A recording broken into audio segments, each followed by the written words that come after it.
lagi di channel saya Horor Malam Jumat. Kali ini ada sebuah cerita mistis yang dimana ada seorang tukang ojek yang memboncengkan wanita misterius.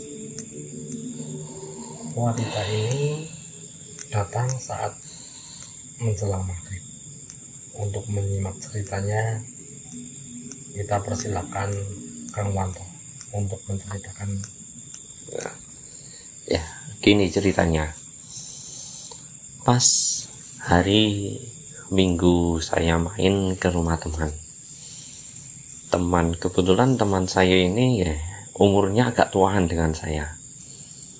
Yang ya seorang ojek. Tukang ojek kan. Pada tahun 1997-an itu tukang ojek masih sangat ramai-ramainya karena belum ada ojek online dan lain-lain. Nah, yang bernama Pak Darmo itu sebelum berangkat ngojek sebelumnya sudah punya firasat yang tidak enak. Pas waktu itu berdekatan hari raya, puasa akhir hari raya, malam Jumat, sang istri sudah mengingatkan, Pak, udah Pak, Bapak ndak usah berangkat ngojek. Oh, ini nanti kan ada riyoyonan malam Idul Fitri, Bapak ndak usah ngojek Pak.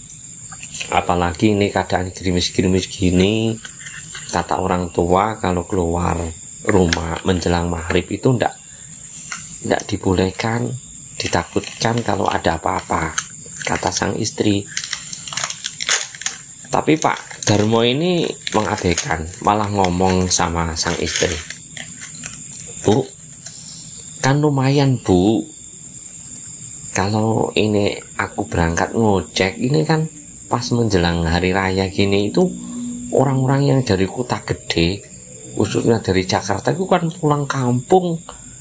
Nah, jadi kesempatan saya toh Bu, lumayan buat tambah-tambah besok untuk hari raya, kata sang Pak Darmo.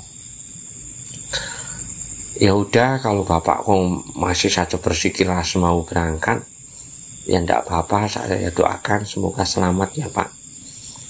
Sang anak-anak pun senyum sambil melambai-lambaikan tangan.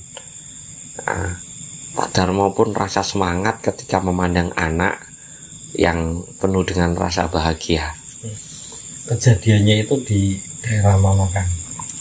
Intinya di Kota Batang, Provinsi Jawa Tengah. Ketika ia berangkat, hujan sudah mulai rintik-rintik berjatuhan, gerimis. Ia berjalan, pada saat itu jalanan belum diaspal, masih sangat sulit dilewati kendaraan, bahkan jalan pun agak licin. Sempat Pak Darmo ini berniatan untuk mengurungkan niatnya ke pangkalan ojek.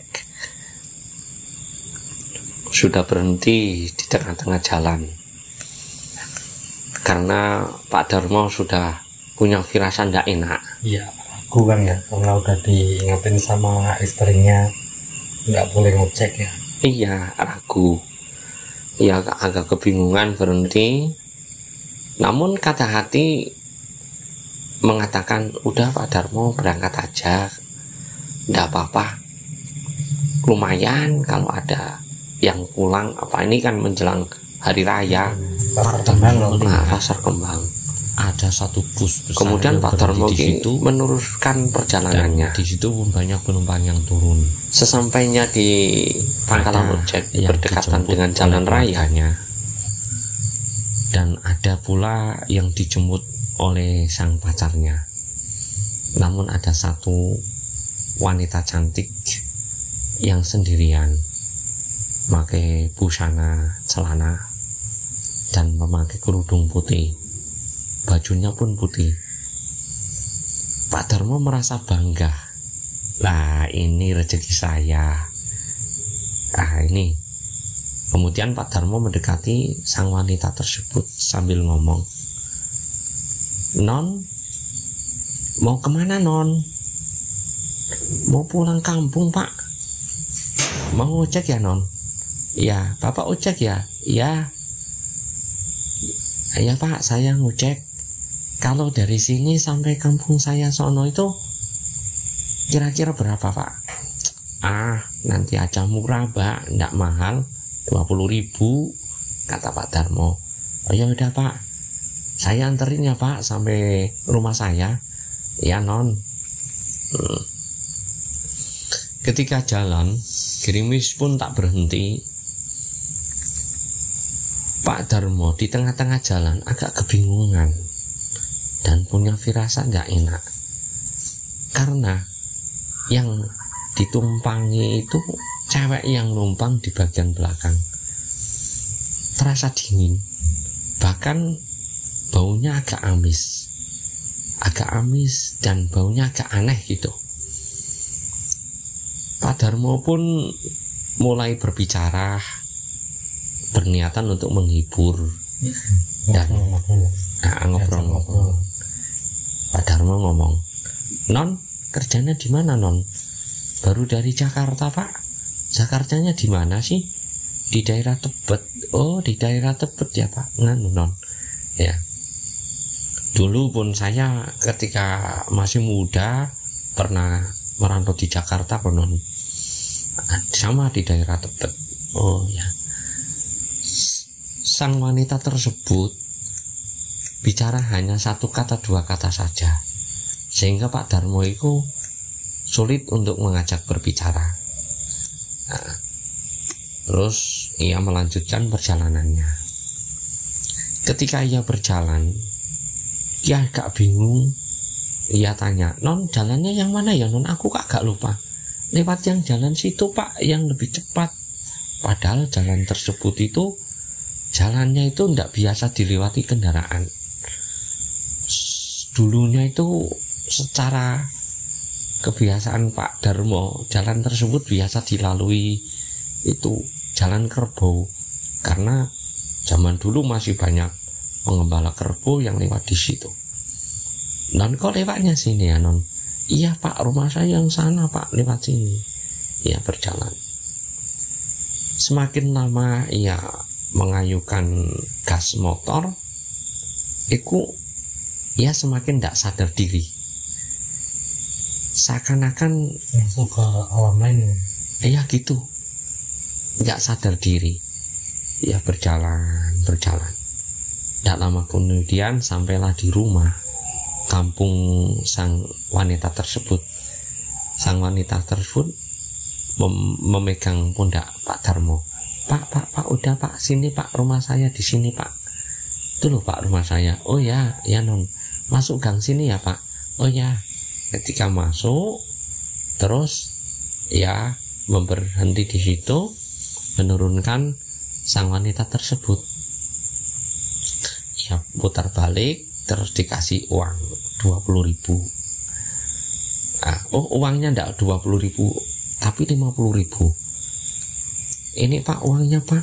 "Aduh non, enggak ada kembaliannya non, yang pas saja non." "Ya udah Pak, enggak apa-apa, itu yang 30.000 buat Bapak saja." "Enggak apa-apa Pak, saya aja enggak bawa uang recehan Pak, enggak ada uang pas. Coba ditukar non sama ibu kamu di sana." "Udah enggak apa-apa Pak, hitung-hitung itu pecingan saya Pak buat kamu." Pak Darmo pun merasa semangat karena dikasih 50.000. Zaman dulu itu 50.000 banyak banget. Ia sangat bangga. Ia pulang penuh dengan sukaria, sambil berkata-kata, "Alhamdulillah, ini memang sudah jadi rezeki saya." Ia berjalan mengayuh motor. Ketika keluar dari gang, pikiran Pak Darmo itu berubah total. "Loh, kok saya ada di sini? Ini kan di tengah-tengah kebun. kebun ya. Jalannya pun berubah, tidak seperti jalan yang tadi dilewati, di tengah-tengah kebun. Ketika Pak Darmo menengok ke belakang, ternyata perkampungan tersebut terlihat ada batu nisan yang begitu banyak.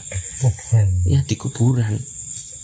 Iya, dingak-dinguk. Gak lama kemudian Pak Darmo mencium bau-bau yang agak aneh. Ia menengok ke belakang. Sekitar 5 menit mendengar suara. Suara gimana? Suaranya agak aneh. Bang, tunggu bang, tolong lepasin tali saya bang. Bang, tolong bang, lepasin tali saya bang. Kalau bahasa Jawanya, bang, culi bang, culi bang.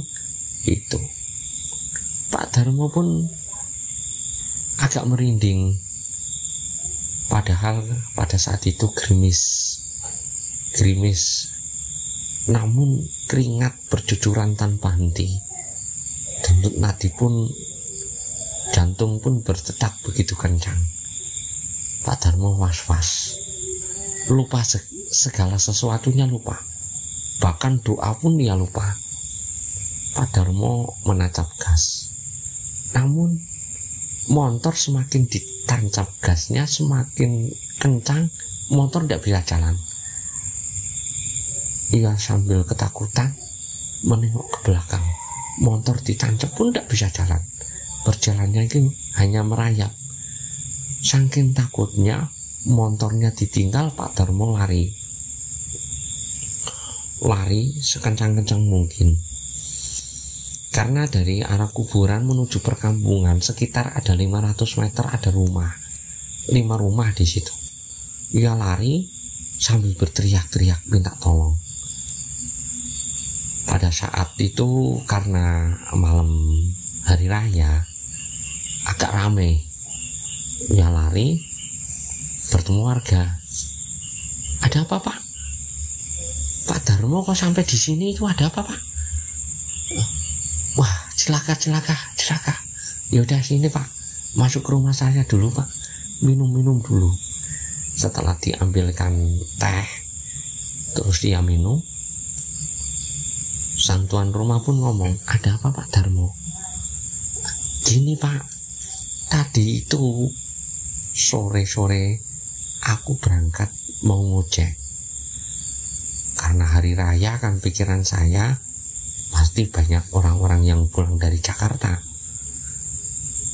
Sewaktu sampai di pangkalan ojek dekat jalan raya itu loh, ada bus yang menurunkan banyak penumpang yang pulang dari kota gede, dari Jakarta khususnya. Nah, ini ada salah satu wanita cantik. Ia minta diantar. Setelah saya antar, ternyata perkampungan yang saya tuju itu loh, di kuburan yang di situ. Oh iya Pak. Itu Pak, nganu Pak, kemarin itu lebaran kurang 1 minggu Pak, putrinya Bu Darmi itu loh Pak, putri sulungnya Bu Darmi. Oh iya, putri pulang dari Jakarta, ia naik kendaraan motor mudik, kecelakaan Pak. Itu dimakamkan itu belum lama Pak. Apa mungkin itu ya putrinya Bu Darmi itu? Orangnya seperti apa? Kata Pak Darmo. Wajahnya putih Pak, agak mancung sih sedikit, badannya ya agak tinggi. Oh, mungkin itu Pak, putrinya Bu Darmi itu Pak yang saya bonceng. Innalillahi, kata sang penghuni rumah. Oh, terus wanita itu ngomongnya gimana Pak? Ngomongnya gini, Bang, tolong Bang, lepasin tali saya Bang, lepasin tali saya Bang, gitu ngomongnya. Oh, beneran aja Pak. Jadi ketika ia kecelakaan terus dibawa ke rumah sakit, pulang ke sini itu sudah dimasukin peti. Mungkin kain kafannya belum dicopot ya Pak. Ya mungkin gitu. Ya udah enggak apa-apa Pak. Udah Bapak enggak usah dibikin takut ya Pak. Bapak pulang aja. Ini kan malam Rioyo. Mungkin keluarga Bapak sudah nunggu. Hati-hati ya Pak. Ya terima kasih ya Bang. Aku mau pulang, kata Pak Darmo. Namun Pak Darmo agak bingung karena motornya ditinggal. Kemudian Pak Darmo masuk lagi. Bang, minta tolong Bang sama warga sini. Motor saya itu saya tinggal di kebun sana Bang. Karena saking takutnya saya lari saja. Oh ya ya ya. Ya nanti saya temenin. Terus warga tersebut mengajak teman, anak-anak muda situ, diajak ke tempat tersebut. Dan ini kan uang yang dikasih sama perempuan itu uang beneran apa bisa berubah gitu kan? Oh itu belum dibuka waktu itu. Setelah ia sama warga mengambil motor, terus motor ya diambil, sudah belepotan karena di tengah hutan, di tengah perkebunan, kotor semua, bahkan dituntun pun agak sulit. Terus dituntun sampai di rumah warga. Ia teringat tadi itu dibayar pakai uang 50.000.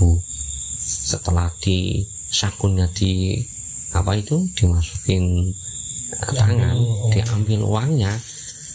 Uang tersebut bukan berbentuk uang, melainkan bentuk daun sirih. Dan itu pun ditunjukkan pada warga. Nih, tadi saya itu dikasih uang 50.000. Nih loh, uangnya. Setelah ditunjukkan ternyata daun sirih. Terus ketika ia sampai di perkampungan, cerita itu jadi geger di suatu perkampungan.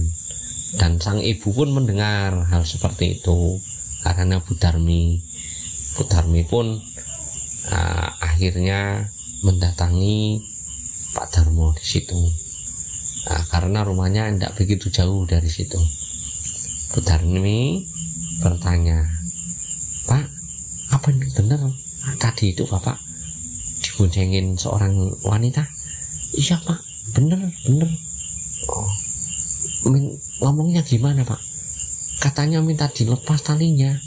Oh ya, udah.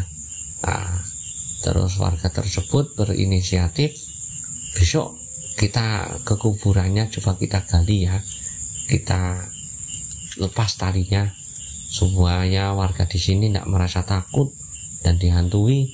Oh ya, warga pun sudah semangat. Kemudian Pak Darmo naik motor menuju arah pulang.